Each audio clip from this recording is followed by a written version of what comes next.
much your ribs want to pop up, and you're going to keep them down and then slowly lower the other foot. This is a great way to strengthen alignment and improve alignment, because you can feel literally from the floor, where are your ribs? If your ribs are not touching the floor, you're in the back bend. You're not in a straight alignment. All right, let's do this one more time. We're going to add a little bit on. You don't have to add on, but you can. So here we are, both legs in a table. Refind your heavy diaphragm and maybe even a little heavy shoulders. But again, the shoulders are the wild card here. We don't have to get them in yet. Squeeze your inner thighs together, flex your feet, and then keep your right leg where it is and just take your left leg out to the left. And I would say maybe like the max 8 inches. Notice how your ribs want to lift. Can you keep your ribs down and then slowly draw that left leg back to midline? And then you're going to take your right leg out to the side, about maximum 8 inches. Drop the kidneys, maybe put your hands onto your ribs here. So you're not letting them come up, and slowly draw the right leg back in.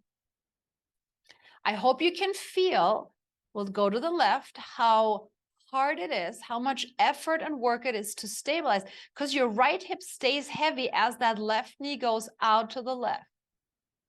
It's a lot of core shaking, hopefully going on. Slowly bringing that left leg in, taking the right leg back out. Again, the slow, right? SLO, core. This is what we're all about here. Slowly bring it in. This is awareness. This is information. One more time, going to the left, right hip stays heavy, because we could just roll over, letting that right hip lift, but that is not core stability, right? That's not hip stability. That's just rolling to the left. And slowly bring that left leg in. You should really feel this deep in your stomach. If not, drop the diaphragm a little more, drop the kidneys a little more. Last one here. Going to the right, keep your left leg very stable. Maybe pull with the shoulders a tiny bit to assist. And then bring the right leg back in and take another lower. Take a moment. Maybe just roll out the pelvis, do a little arch and curl, 6 o'clock, 12 o'clock. I hope this was okay for everybody. So we're going to add a tiny bit on. Good. Thumbs up. Great. We're going to add a little bit on. You could also keep doing what we just did, right? If you feel ready, yeah, I want to explore it, you can explore it, but there's never, no pressure. So last thing here with that, we're going to pick back up into our tabletop legs. And can we circle both legs at the same time? So now the right leg goes, let's say, out to the right, left leg goes out to the left. You're going to move the feet a little bit away. Keep your kidneys heavy. Pull both legs together.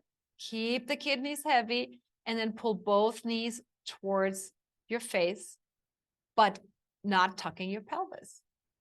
The full-on isolation of hip circles, leg circles in your hip joint, and super challenge for your core.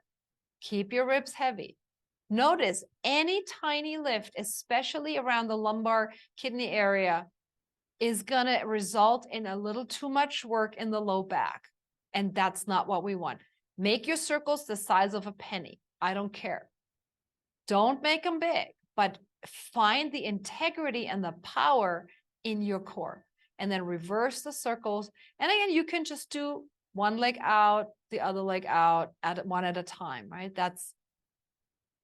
We rather do really, really good form than pushing some notion of we have to do this much faster or bigger or whatnot. One more breath here, one more circle. Really, the breath is what's helping you to stay with this, right? Because it can get really toasty. And then lower one and the other foot. And just take a moment again, roll out the pelvis a little bit.